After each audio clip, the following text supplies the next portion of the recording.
And then one of the things that I see a lot of Black businesses lack in tremendously is customer service. Customer service. One girl, I'm like, sis, you making me feel like you doing me a favor, but this is my money. I'm confused. And you might want to be a lot nicer, because if your customers stop patronizing you, where your business going to be?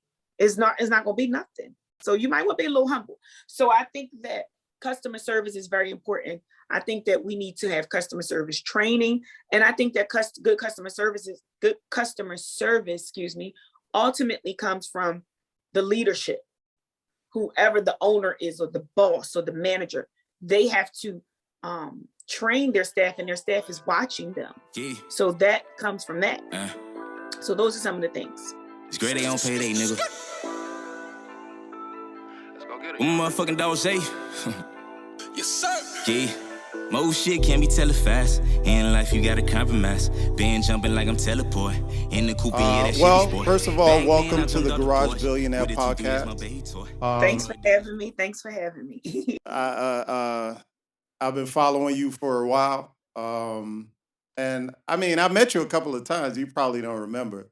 Through the big seminars or something? Yeah, some of the seminars, big business seminars and stuff like that. So I've been aware of you for a while. And again, with the Garage Billionaire, the whole idea is to get people like you that's uberly successful, everyday people, and get them on a platform. What did you say? What was I? What Uber successful. Yeah, and we're gonna talk about that because that's the idea. So we could show like the everyday, person that they could attain that level of success. Because of course I feel like when we see success, we usually see success on TV, and we don't necessarily see the success that looks like us, that come from where we came from, unless it's attached to that person on TV, and if you happen to know them, but whatever the case may be. So the idea is to, bring us together and show that, Maserati Neesh used to be, now Big Bentley Neesh, and we got to talk about that too. Like, like everybody, if you put your mind to it, you could get it done. You could get it done too. So, that's the idea of the show. And of course, I am the 10X closer, AKA the broke billionaire. And for my people out there, we got why do I keep saying Maserati? We got big, yeah. We got Big Bentley Neesh on Big Bentley Neesh on the show today. And talk to the people. Could you introduce yourself? So my name is Rhonesha Howerton, but everybody calls me Big Bentley Neesh, formerly known as Maserati Neesh. The switch is, of course, the switch up. I went from the Maserati to the Bentley. And really, I don't really lead with material things, but for me, the Maserati and then the Bentley was symbolic for just me being able to achieve all of the things that I already knew that I would achieve. Okay. Since I was a small girl, I've always dreamed of having a Maserati. And just to piggyback off of what you said, I only saw white people with Maseratis, rich white people, right? And I've only saw like rappers or some sort of athlete or entertainers. So for me to have that vision for myself and to be able to accomplish that, it was more so about that. Like, you set this goal, you're a Black girl from the hood, and I didn't graduate from college. I don't have degrees and all that other stuff, but I figured it out. And I figured out what worked for me and what I was talented. One of my talents, what I was talented with, and I finessed that. And I was able to obtain a great deal of success with my talents, my energy, my personality, and my business savviness. And that brought me here. I'm here now. I'm here. Okay. Now that was a journey, and we're gonna talk about that a little. We want to find out how the steps, and of course, you're not gonna every single detail, but the steps from becoming, Rhonesha Howerton to Maserati Neesh, and now Big Bentley Neesh, CEO of Credit Medics, a real estate investor, an author, shareholder in companies. So you're a VC capitalist. It's just like just figuring it out. One of the things, believing in myself. That's the first thing. You have to believe in yourself. And you can't just say, I believe in myself, but in your head, you're talking yourself out of things that you really want to do in life. So first and foremost, confidence and believing in myself. Of course, believing in a creator, because I am a firm believer that whatever we want, any of us, there's no difference between me and you, right? God has whatever you want for you. You just have to make it to the finish line to get that. What does that require? It's going to require discipline. It's going to require a great work ethic. It's going to require confidence within yourself. It's going to require you changing your environment so that your mind can grow. If you are around a bunch of people that are stagnant, 9 times out of 10, you're going to be stagnant too. And there's not going to be any growth. So you have to put yourself in rooms where your mind is going to be elevated, where you're going to be inspired by people who have more than you, or people who can pour back into you to help get you to that next level. So just surrounding myself around the right people, not getting discouraged when things don't go the way I want them to go, or if the timing is not on my time, if it doesn't happen when I want it to happen, understanding that it's a process, and everything that is happening is a part of the journey. Rather, if it's, yes, we gave you a yes, you can do it, you were approved, it's going to happen right now, this is your time, or no, we're sorry, this is not the time, or no, we're not looking for that, or no, we're not interested. Understanding that that's a part of the journey, and still being able to keep going with the same enthusiasm. So that for me. And then of course, a crazy work ethic. Like you gotta be focused. Like you gotta lock in, as Puff say. You want something, you gotta lock in. That's all you have to see in that time frame until you're able to accomplish. You lock in. And a lot of times locking in requires you to be lonely. And a lot of people don't like being lonely. A lot of people got a problem with being lonely. Right. So locking in. And then understanding too, that it's not always about money, right? So I remember sitting on my sofa and having a conversation with God. I'm like, God, listen, there has to be something more than this, like where I'm at right now. Yes, I'm able to pay my bills, but I need more of something. Like I need to feel like I'm being used, like I'm walking in my purpose, like I'm like, this is what I'm supposed to be doing. And I don't feel that way right now. And then understanding what my purpose was. I'm sitting on a sofa and I said that prayer, and God dropped credit repair on my spirit. Now, I had always been the go-to person for my family and friends for financial counseling and advice and stuff like that. So when it dropped on my spirit, I was like, credit repair? Okay, let me Google and see what they charge for credit repair and what that looks like. So I did my research, and the market value on credit repair was about $500 or $600. So me already having experience in entrepreneurship, and my dad was an entrepreneur too, I'm like, if I come in the market and they're charging $500 and $600, and I start off with $250 or $235, a lot of people are going to come to me. I'm doing the same thing, but my prices are a lot more affordable. Let me start there. And I started, I remember like a couple days later, I went to Staples and I bought a printer for $59.99, a pack of paper. And I started advertising on Facebook, credit repair company, came up with the name Credit Medics and everything. Started doing that before I even created the LLC, okay?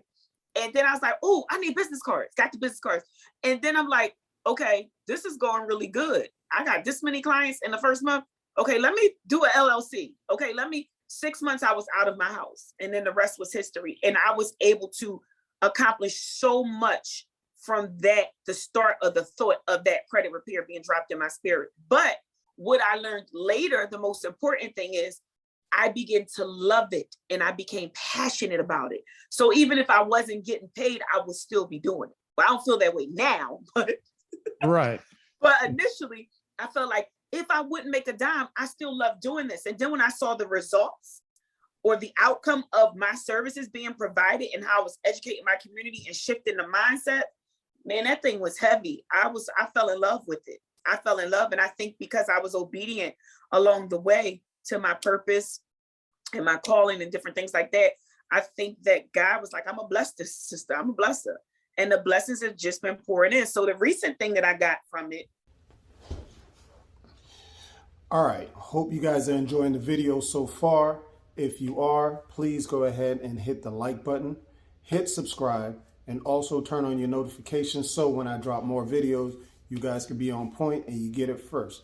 Now, again, the interview, it's a lot of game that's going to be dropped on here. And one thing that's going to be very, very important is that you know your credit score, because with these plays, all these gems that are dropping, game that's being given, you can't really make none of that stuff happen with bad credit.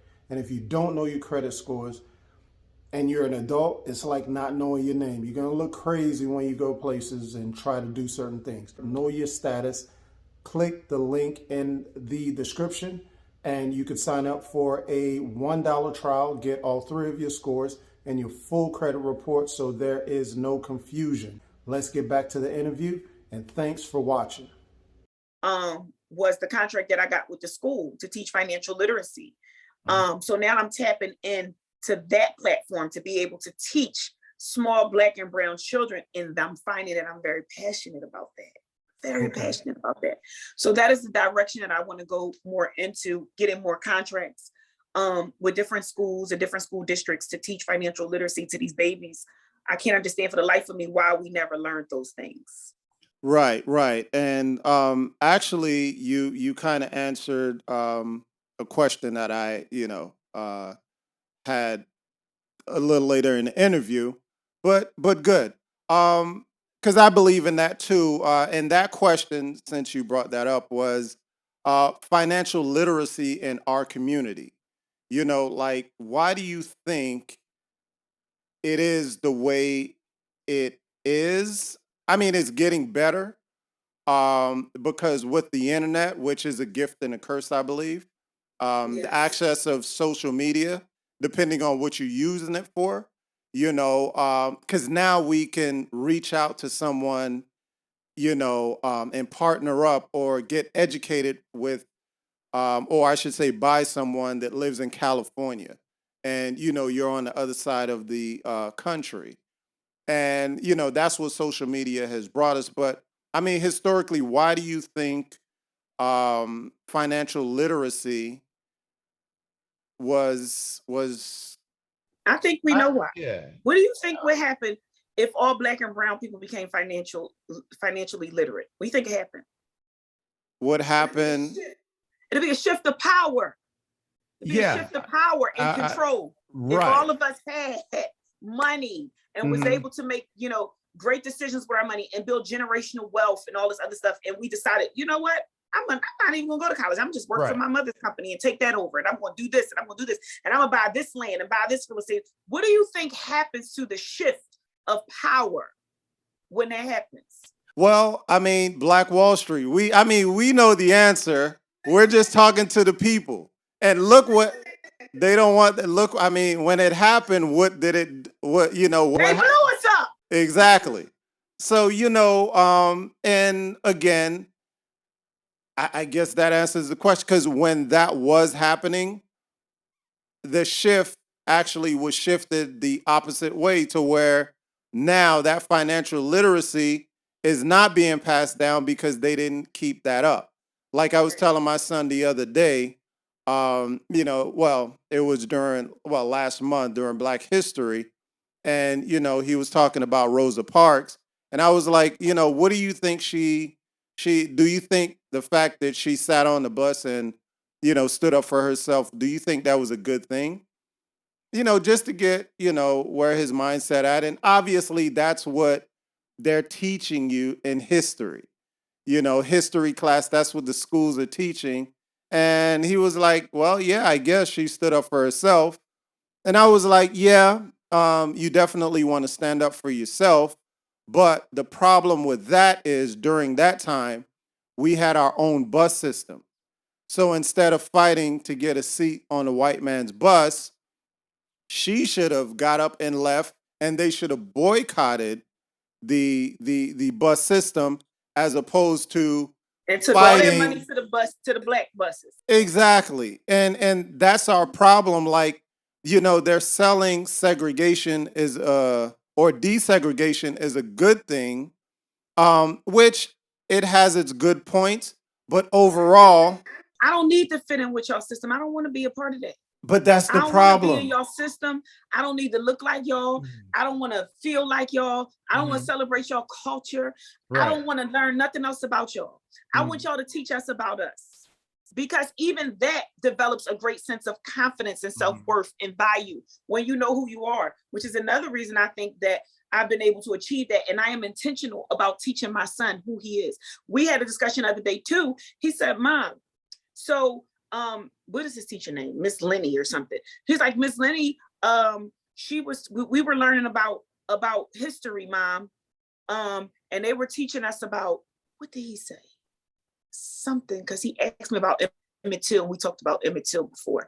And I was like, they were teaching you about Black history, but they didn't teach you about African history. Right. And we had history prior to coming here. And this is why I am intentional about sitting down with you and showing you things and teaching you things about African history so that you can know who we were before we came here. Our history didn't start with Martin Luther King, Rosa Parks, Malcolm X, and all this other stuff. You need to know where we come from, where we came from, and what we had there, and how the culture operated, and how we had wealth, and all this other kind of stuff. And it's important for us to know that. Yeah, like they say, it's his story, not history.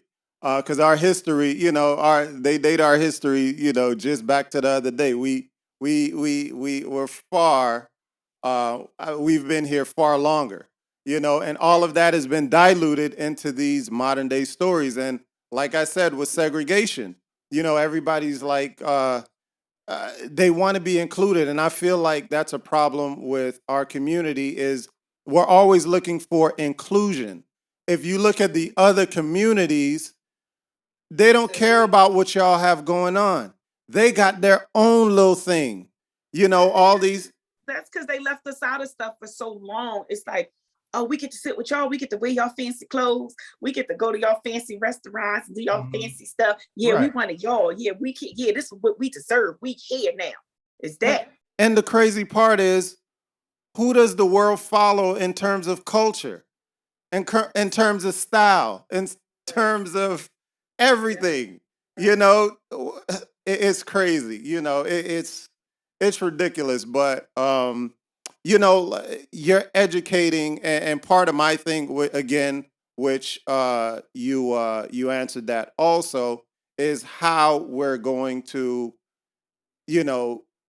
teach financial literacy. Like, how do we contribute? And that's part of my thing too. I like speaking to the younger people and putting people up on game, just overall, because it's harder to teach. Older people are stubborn. They're set in their ways, and they don't want to. They're not going to absorb it. So if we start young with the younger generation, that changes tomorrow. Is a part of it breaks the cycle. But let me ask you, where are you from? Where? Tell the people. So I'm from Philadelphia, Pennsylvania.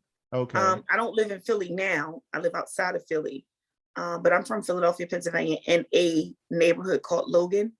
It was a really, really dope neighborhood growing up. I feel like that has changed as well. It was very, very family oriented, and you didn't have to be my family to be my family. Like, we all helped each other. It was tight knit, family oriented. And everybody was just doing the best that they can do. And that has changed. That whole family, that unity thing is no longer there. In the neighborhood that I grew up in, it's like, before, if so-and-so mom saw you doing something you weren't supposed to, you was going to get it. And then they was going to tell your grandma or your aunt or your mother, whoever, that, I had to get with Neesh because she was out here. And it made us more accountable too as children. It's like, oh gosh, they go miss Emma. Like, oh, wait a minute, hold up. So but that's where I'm from. Yeah. Okay. And obviously you're a successful entrepreneur, and going back to, your younger years, whether, it's childhood, teenager, whatever the case may be. What were some of your influence? Like, where did you get that entrepreneurial spirit? What made you decide, yeah? The only and main influence, my father. My father raised us in a single parent household, just he, me, him, my brother, and I. And I saw him work really, really hard. I saw him overcome a lot of obstacles, but never get defeated, mentally and physically. And I think that's instilled in me from seeing that happen. I adopted that mindset. Okay. To believe in himself. A lot of things were against him, and he still managed to come out on top. And one of the things that I love the most about my dad is, even in the midst of us struggling, he never turned his back on his children. So it's like, it was selfless. It was like, okay, I'm young. I can go send them with their grandmother, and I can go and live my life. And I can, holler at them when I need to and send them grandmom some money. Woo, woo. But he said, no, I need to take my kids, and I'm going to raise my kids, and I'm going to do the best that I can. And I'm going to do it with what I have. And that's going to be that. And that's what we did. That's what we did collectively, us three. And that's what he did. And just seeing him go from rags to riches was amazing. we all went from broke to, like what Biggie say. It was all a dream. Yeah. And we're it from happened. ashy to And ashy to classy. Yeah. And my dad actually was the first generation to be introduced into entrepreneurship, which ironically, okay, now here comes, Rhonesha. Now I'm an entrepreneur too. But yeah, that was my biggest influence, my father. What did he do? What business? The bar business. Yeah, Okay. the bar business, bar and lounge business. So he had like several bars at one time. He also did promotions, like concerts and stuff like that. What else did my dad do? He sold clothes at one time. Just was like grinding, hustling. Okay. And what was your first job? The movie theater. The concession stand. Okay. That was a cool little job. I used to hook all my family up. They'd sneak in my line, but when they come up and I see them, they'd be like, Neesh. I'm like, right, of course. Extra popcorn and all that stuff. Yeah, that was a cool job. Okay. What was your last job? My last job was an advocate for the Philadelphia Youth Advocate Program. I was like sort of like a probation officer for youth, juveniles, delinquents. Okay. And that was fun too, because like I said, I love kids. I have a very great deal of passion in dealing with children, and just using my influence to shift the mind. And a lot of kids, they like, even the kids at the school, when I told them how old I was the other day, it was like, Miss Neesh, what? You what? Oh my God. We thought you was 30. We thought you was 25. Miss Neesh, you always look so nice. Everything is so coordinated. So they can relate to me, although I'm way older than them. Right. I still speak their language, and we still connect on at their level. And it's fun to see that. And it's fun to see that they checking me out and see how I move and the different things that I do. And one time I came in, because I don't usually drive the Bentley to the school, because it's like an hour away. So I don't want to put all the miles on the Bentley. Right. So I drive my Kia. I got like a new Kia. So this time I came in, I had the Bentley key, and I put the key down on the desk with my pocketbook. So the kid comes over and he's like, Miss Neesh, what kind of car is this? What's this? I said, oh, my Bentley. They was like, you got a Bentley? Oh my, like it was just so impressionable to them. But that's what they need to see. That's what they need to see. This. Yeah. They need to see this. And I said, I'm not no athlete. I'm not no entertainer. I'm not no actor, no music producer, no rapper. This is me grinding entrepreneurship from the muscle to getting here. So they need to see that. Absolutely. Okay. And I mean, you're right back with the kids. I mean, you left the 9-to-5, and then you went into entrepreneurship, and it came full circle. And I'm back here. Isn't that something? I never even looked at it like that. So just now you saying that. Yeah, that's a plus. And you just can't imagine how many lives you change. You might not notice on a daily basis, but you're going to be responsible. I get a lot of that. And sometimes it's been times when I teared up, like, oh my God. But I get a lot of that. and I can't believe it. I'm like, yo, God, you chose me for this assignment. This is big. And this is a big deal. And to just like process the fact that I am responsible, or was the start of somebody opening their business, or, taking that leap of faith, and like, that's a big deal. I'm grateful. Let's talk about Credit Medics. How long have you been doing that, or that business itself? Since 2013. 2013. Okay. 2013 is when I started Credit Medics. Mm-hmm. Now, what do you guys do exactly with, well, obviously repairing credit, but what are some of the other things? Right. Yeah, it started there, but it eventually, we added a lot of different services as we saw the need for different things. So being in that industry for so long, you start to see, oh, wow. So a lot of people want to become homeowners. So let's connect with some realtors. Oh, wow. A lot of people got student loan debt. So let's connect with somebody that can assist with student loan. A lot of people want mortgages. Like after our clients, we repair their credit, then they want a mortgage. Let's connect with a mortgage lender. Oh, wow. Business clients. A lot of people see me, they see the business credit I'm doing, and I'm making moves now. They want business credit. Let me connect with some banks that can help my clients get business credit. Oh, wow. People want to start a business. They don't know how. I know how to do the LLCs. Let me start doing LLCs. Let me do EINs. Let me help them build business credit. Let me help them get a DUNS number. Let me help them get a good sanding cert. Let me help them do an operating agreement. Let me do a workshop here and just teach whatever. Oh, shoot. People want their kids to understand credit at a young age. Nobody's teaching that. Let me do a Credit Medics Teen University. Let me have classes every couple of months where I'm teaching basic skills of credit. Let me do so it just grew into a plethora of things based off of the needs.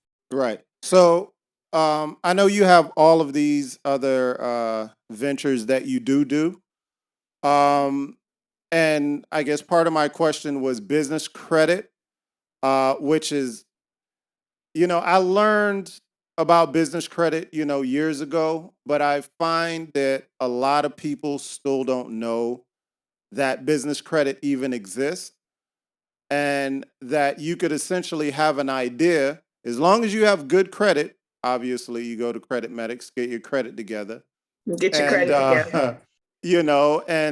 Then you could work on getting business credit, one form of business credit, because everybody think business credit, the ones that are not educated fully on it, the ones that do know a little about it, they figure they'll just get the business credit on their business, no PG. But they wait around thinking that no PG is where it's at, but yet you can get started with personal guarantee just as good. And no banks are going to give you anything without you being a PG. You have to be a PG in order to get a loan from the bank for your business, or a business line of credit, or business credit card. They want you to back that, because that makes them feel more secure in lending to you, that they're going to get their money back, Yeah, and I feel like, so many people are misled by the no PG thing. At the end of the day, I think it all ties back to you some way, somehow. But you're in real estate. How could someone use business credit to actually buy real estate? And what type of real estate well, let me ask one question at a time. How could someone use business credit to actually purchase a property if you just have a credit card? All right, hope you guys are enjoying the video so far. If you are, please go ahead and hit the like button, hit subscribe, and also turn on your notifications so when I drop more videos, you guys can be on point and you get it first. Now, again, the interview, it's a lot of game that's going to be dropped on here. And one thing that's going to be very, very important is that you know your credit score, because with these plays, all these gems that are dropping, game that's being given, you can't really make none of that stuff happen with bad credit. And if you don't know your credit scores and you're an adult, it's like not knowing your name. You're going to look crazy when you go places and try to do certain things. Know your status. Click the link in the description and you could sign up for a $1 trial, get all 3 of your scores and your full credit report so there is no confusion. Let's get back to the interview, and thanks for watching. Taking 5 credit cards and I have $50,000, I'd rather go to the bank and get a $50,000 line. I'm responsible for one payment a month, and I can use that line to purchase the property and to make the payment on the line every month until I do 4 renovations, and I am able to put the property back on the market and then sell it and then pay off the line. And then I can use the line all over again. So that is how I would rather operate than to have all these credit cards maxed out and I got to pay this interest and cash advance on top of this. And I'm trying to keep, no, it's too much for me. Right. So your strategy is the lines and not the credit card. Yeah. And I have seen some of my friends do it with the credit cards, but that's not my thing. And I think that everybody, you see all these different gurus and all these different experts and all this stuff on Instagram. Like you said, it's a gift and a curse, because some of them are selling things because they went to a class or they read an ebook or a book, and now they're expert where they really don't have the experience to be able to call themselves an expert. Because in experience, there's a lot of trial and error. You're going to learn a lot of stuff and restore a lot of information. But a lot of these people don't have the experience that they're selling. And they're telling people, do it this way, do it this way, do it that. You have to find your way. You have to find your way. And in finding your way, you do that through experience. Because I may be a flipper, but you may want to just buy and hold. You may not want tenants at all. So that is why you choose to flip. You ain't got time to be dealing with no tenants every month, them possibly not paying you this, that, collecting rent. That may not be your thing. Then you have people who have a really, extensive portfolio with a whole bunch of properties, and their thing is renting. They don't really want to flip. They don't have time to go to Home Depot every day, watch babysit contractors, woo, woo, woo. They just want to get these properties and rent them out. Right. So, okay. Depends on your thing. You have to find your thing. Now, what type of real estate do you invest in? What's your strategy? Flipping, buy and hold, duplexes, single family? I do both. I even play with wholesaling a little bit. And I did that just to build up my capital. At one point in time, I was just trying to build my capital up, because I'm also a firm believer that credit is good. Yes, you do want to have good credit because it gives you opportunities. It opens up doors for you to be able to do things that you would not be able to do. It'll take you a lot longer, right? But I am also a firm believer that you don't just want credit. You need to have capital too. I believe that you need to have both, and both are necessary. So yeah, did I answer the question? Yeah. Well, partially. I guess the type of real estate, like that's right. So for me, I have I said I did some wholesaling where I would get properties from the auction, and then I would sell them before the expiration. They give you 30 days to come back with the balance, but I will already do a transfer, a sale prior to the 30 days coming up, and I just would put something on top. So if I bought a property for $12,000, I would put, let's say, $2,000 down, which means that I will owe 10. But I will go to my buyer and say, hey, I have a property for 14, or I have a property for 16. I will make $4,000 off that property. So I was doing that. Of course, I have rental properties. I have five, not a whole lot, 5 units, free and clear. I don't owe any mortgages on it or nothing. So it's all residual income. That right there basically covers my living expenses. And then I flip part-time. So I'm doing like 1 or 2 flips a year. So right now I'm starting my my first flip of the year. I'm starting that tomorrow, actually. Well, I already started because I had it cleaned out about a week ago, and now they're going in a demo. And that property, I may make probably about anywhere between 60 to 80 off of that flip. Sweet. Okay. And again, you kind of answer my next question. Credit is king or cash is king? I kind of already know the answer. Yeah. Yeah, both for me. You need a mixture. Yeah, both. I'm a balanced person.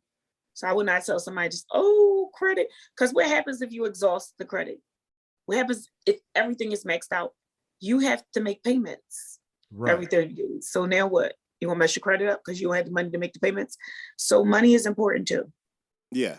Because, again, you got people on the internet that always throw around credit is king because that's what everybody else is throwing around and saying. And I always have to tell them, like, yeah, credit is great. And it goes far, and everything has their own points, but I mean, once you get that credit, you still have to pay the credit. So if you low on cash, how do you pay the credit? The credit ain't free. It's temporary, but not free. But and also I wanted to ask you your opinion on this. Since you're in the credit repair field, they say I've heard from another. Now, I could say he's an expert in credit because they do a lot of big business. Um, a 781 is the same as an 850, meaning you can't get any better than a 781. Have you heard that? No, but I know that for me, like when I was going to get my car, they were saying like there's different tiers based off of this range to that range, this range to that range, this range to that range. Anything over 700 is like excellent. So you're like, great. You wanting to be at 800 from a 750 to an 800 is a preference. You're still going to get the same interest rate. You're Right. still going to get this to have the same opportunities, pretty much so. Okay. So I guess, that would be true for the most part. Depending on, I guess, what type of credit you're trying to obtain, Absolutely. right? Okay. Okay. Now, what I guess we could kind of switch gears for a minute to get on the personal side. Like, what do you do for fun? I mean, you got a lot of things going on. Travel. Okay. I travel. So my goal this year is to take at least one trip a month. Mm-hmm. I love to travel. I love to travel. I don't think, did I go anywhere in January? I don't think I went anywhere in January. I went somewhere in February. I'm going somewhere this month, and I'm going somewhere next month. So far, I have those booked. But traveling, and I've developed a real bad shopping habit lately. Oh my God. I bought 10 pairs of shoes in the last 2 weeks. I'm like, Rhonesha, you gotta chill. But yeah, so I lost like 55, 60 pounds, and I've been like just wanting to be fly every single day. And I've been like ordering things. So I think that is like my new thing, like therapy for me or something. But I'm going to stop that because that's not good, Rhonesha. I also like to explore different restaurants. Like I like high-end restaurants, just like going tasting different foods. So restaurants, travel, shopping, and doing things with the kids. So like last weekend, I took the kids to the American Dream Mall. I have one child, that's my son, but I took my goddaughter. My goddaughter, my son is the same age. And I also took my brother, who is a year older than my son. And then I took my son's best friend. So we went to the Dream Mall, and we like went to the indoor water park and went to the indoor theme park, and we had a good time. So I like doing stuff with them too, and family stuff. So I guess that's the same thing. Family stuff is important too. Okay. And that's it. I see Dad don't play no games. You say your brother is 1 year older than your son? Yes. And I have a younger sister too. I have like a bunch. So the first pack is me, my brother, my other brother. These are all the adult grown kids. And then the next pack is 16. Marcia is 13. Markayla is 12. And baby is 7. Wow. So my son, aunts and uncles are his like buddy old pals. Right. And I'm familiar with that that structure coming from my grandfather to my father. It's gonna stop at my father, because I ain't with it. I ain't got time for it. I got 2 children, and that's it. I'm trying to get them right, get them grown, get them out of here, and I ain't making no more babies. Where are you from? Well, I was born in the Bahamas. I'm of Haitian descent. My parents are Haitian, and I've been here most of my life. I'm in Florida. I'm in Miami. Okay. How you like it there? I love it here. It's home. Everybody seems seems to be gravitating towards Florida. Well, yeah, I mean, historically, Florida is where everybody's trying to come for the most part, especially from up north, huh? I experienced really bad racism there. Here? Oh wow, that's interesting because I mean, yeah, things happen, but then again, racism can come from anyone because we have such a diverse culture, like melting pot of white, Spanish, everything here. So yeah, I mean, I guess you can experience that. I've never. I mean, things have happened, but I don't know. That's strange. I mean, well, let me not say strange. Again, things happen. I can't say I've experienced too much. I guess I don't know. Unexplainable, but yeah, I think it's great. I'd like to have own real estate in different places. Maybe travel when I go somewhere, have property there. But I feel like this is home, and I don't know about relocating, But okay. Now, question. Um, I mean, it's kind of obvious, but I can't ask you about your finances like that. But we could safe to say, Niche is a millionaire. Um, I'm trying to be a millionaire. I'm not a millionaire. I'm the broke millionaire, as I say. Stop saying broke millionaire. Uh, okay. I'll You'll stop get to saying your that. millions a lot quicker. And when I say it, I kind of say it tongue in cheek because I have access, but I'm trying to get there. Okay. What are some of your suggestions to getting that mark? And obviously, I'm sure it's not a direct path, but what would be your suggestion, whether it's mentally, mental mindset, a tip on how to market and advertise your business, to kind of get to a certain point financial? How do you wait? So let me just get this straight. How do you market your business to get to more revenue? Yeah, revenue, I guess, generating traffic, things of that So sort. one, you need to understand who your audience is, Mm-hmm. because understanding who your audience is going to help you market. You can't have a more mature audience, but your campaign ad consists of the baby and your audience is Anita Baker. You know what I'm saying? So you have to understand who your audience is, and then you have to do marketing campaigns that's going to suit your audience.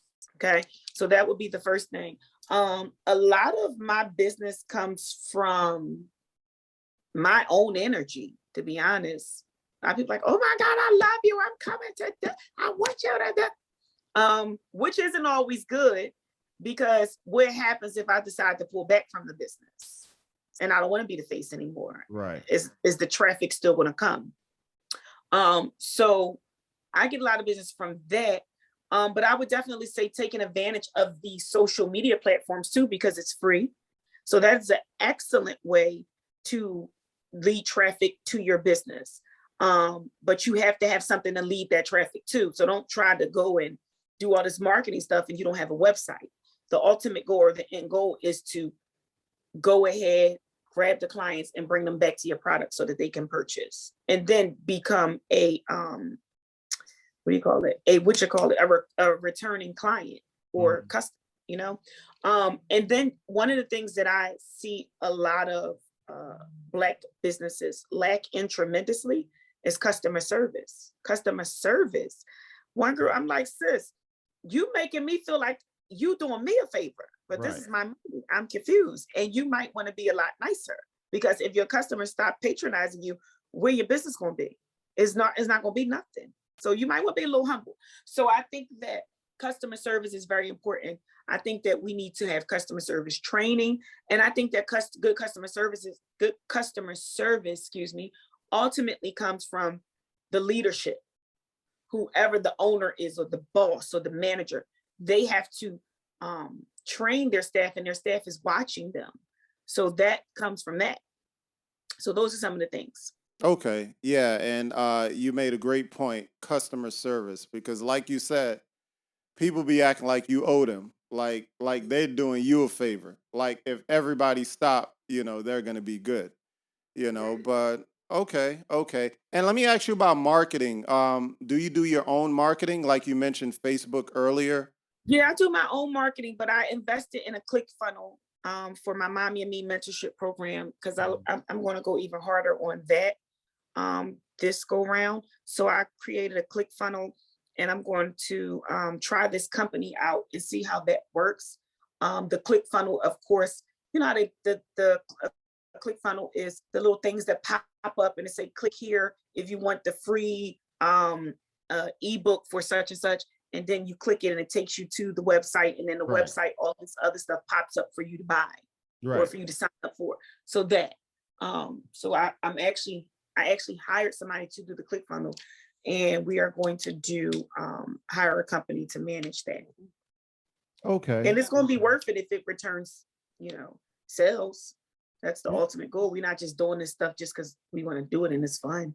We Right. want the business. Right. And clicks funnels, that platform is very, very popular amongst a lot of successful people.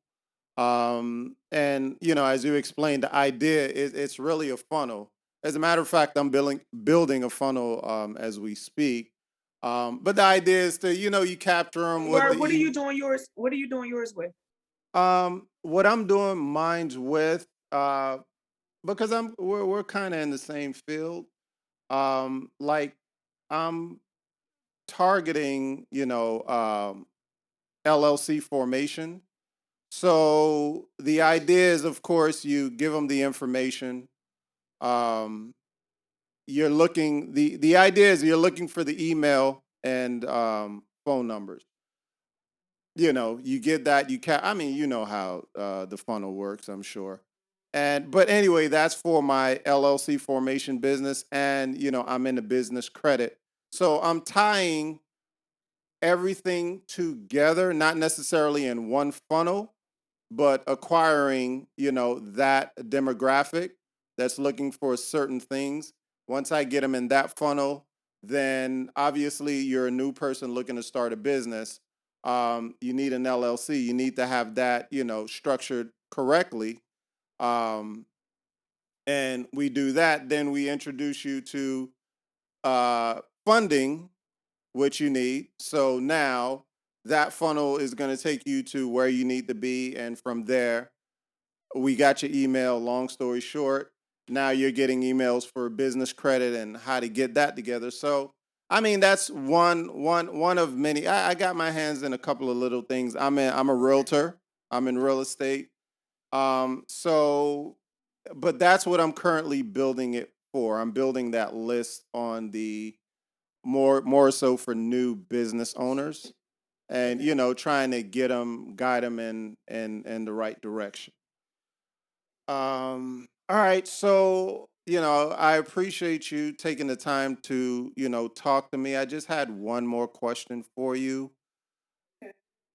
Your 5-year goal, where do you see yourself in 5 years, or your company? What does the next 5 years look like So for the you? next 5 years for me would definitely consist of securing like a 5-year contract with 52 schools Mm. to teach financial literacy. Um, Also for me, more investments, more equity in either new startups or companies looking to expand, investing in that. Um, paying off my house. I plan to do that the next year and a half. More traveling and more living, more money, more easy money. I don't want hard money. I don't want to chase money. Yes, passive income. I want to lay in my bed and the bag is just rolling over. That's what I want. So school contracts. Another contract that I'm securing is with the laborers union to implement that. My service, like a prepaid legal where to come out of their check. So more of those kind of things. Okay. More of those kind of contracts and all that kind of stuff. And that's pretty much it. Everything else is already good for me. Everything else is great. Life is good. That's good. That's good. It looks good. I mean, I see your stuff. You're having fun. You're living, and that's what it's all about. And I seen your you mentioned it earlier too. I seen your weight loss journey. You getting into your fitness And that thing. too, like just turning it up with it. Like I want to Yeah. be in the best shape of my life in my 40s, like the best. Like I want my body fat to be like the minimum body fat that a person can have. So me staying focused with that and just becoming more and more dynamic with my health, eating healthy, making great choices, giving my body what it needs, the nutrients. And yeah, that's goes in that. I mean, what is health without, or I should say, wealth without health? You want to be here as long as possible and feeling good while you living good. All right. So And looking good. And looking good. Yeah, I know. I already know. So again, I thank you for taking the time out of your busy schedule. Could you give out your handles, or any courses, anything that you got going on? I'll put the links. The Mommy and Me mentorship program, we're loading now. So pre-registration has already opened up. That's my 5-month mentorship program.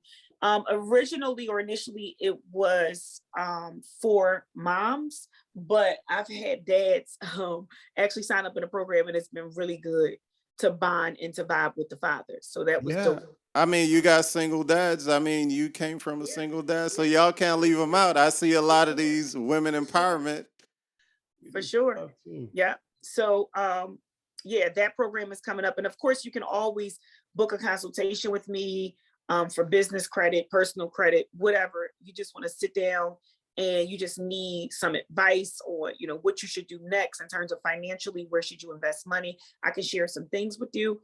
You can go to creditmedics101.com, creditmedics101.com to book me, or for the Mommy and Me, you can go to Mommy and Me Mentorship. Is it Mommy and Me Mentorship Program or Mommy and Me? Hold on, guys. I think it's Mommy and Me Mentorship Program. It is Mommy and Me Mentorship. Oh, just Mommy and Me Mentorship. So Mommy and A&D Mentorship.com to sign up. Okay, perfect. So I have all that Thank you information. for the opportunity. Yes, I appreciate you 100%. Not a problem. And you enjoy the rest of your day. And thank you. Hopefully we'll be more in touch and communicate, because I'm trying to surround myself with successful people doing big things. Like they say, audit your circle.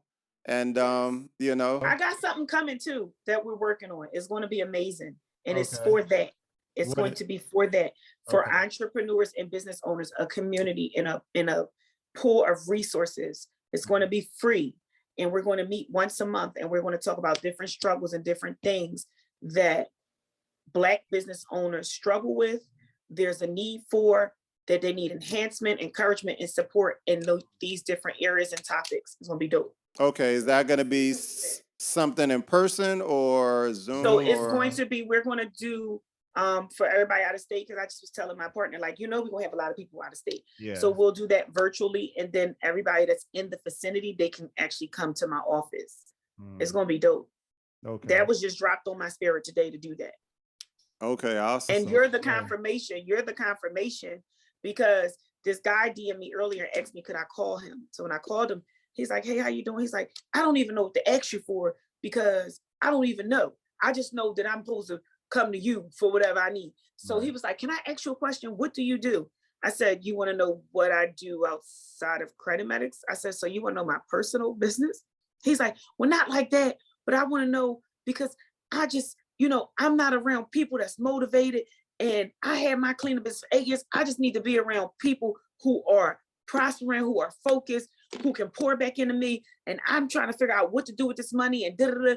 And I said, when I got off that phone with him, I said, we need that. That's it. So we already started working on the nonprofit as of today, and it's going to be called the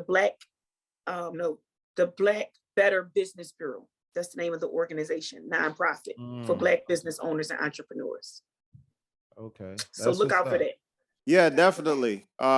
Please, I mean, I know, you got a lot of things going on. I'll just, keep tabs on it, or keep tabs with you to see when all of that starts.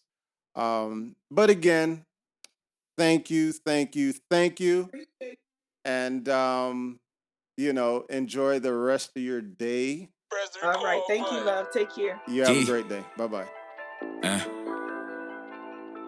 It's great they don't pay they nigga. What motherfucking dog say? Yes, sir. Yeah. Most shit can't be telephast. In life, you gotta compromise. Been jumping like I'm teleport. In the coupe, yeah, that shit be sport. Back then, I jumped off the porch. With a 2-3, that's my baby toy. Drug dealers with the vintage door. Hit of the trap at that corner store. Yeah, we dodging the police. Yeah, it could get all dirty up in these streets. Yeah, we putting up in the rape. Middle finger out the drive. I be trying to keep my faith. Middle finger to the cops. Dodging the police. Yeah, you know there ain't no sucker in me. Yeah, you know you ain't gon' stunt me for free. Yeah. You know that I ain't loving for free. Yeah. Hold up, give me some respect to give me again like taking. This ain't no punishment. Who you checking? Better learn your lesson, baby. This ain't no punishment. Niggas dodging the police. Yeah, you know it ain't no stunting with me. Yeah, I'm low-key with my Haitians, ain't no stunting for free. I can see you in that grass now, I can see that you creep.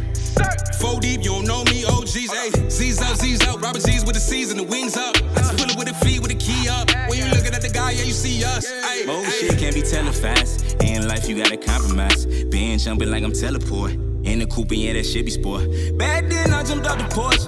With a 2-3, that's my baby toy. Drug dealers with the vintage door. Head of the trap at the corner store. Yeah, we dodging the police. It could get all dirty up in these streets. Yeah. Go on, give me some of that raw and grabber. I roll it up now in my head, it's gone. No sleep when I be trapping, don't got time for napping, running like a marathon. Counting up all these bennies, no nigga ain't friendly, don't call my telephone. No handouts was giving, got caught up in prison, snake niggas working as informants. Whoa. Now I'm in the trap house rolling up and down in all of them foreigns. Whoa. I'm counting up all them BNGs while niggas be snoring. Ayy, when you rack up them niggas, they envy. They try to extort you. Whoa. Smoking up all on this fire weed, yeah, that shit that be potent. Oh, shit can't be telephased. In life, you gotta compromise. Been jumping like I'm teleport. In the coupe, yeah, that shit be sport. Back then, I jumped out the porch. With a 2-3, that's my baby toy. Drug dealers with the vintage door. Head of the trap at the corner store. Yeah, we dodging the police. It could get all dirty up in these streets. Yeah, we putting up in the rape. Middle finger out the drive. I be trying to keep my faith. Middle finger to the cops. Dodging the police. Yeah, you know there ain't no sucker in me. Yeah, you know you ain't gon' stunt me for free. You know that I ain't loving for free. Yeah.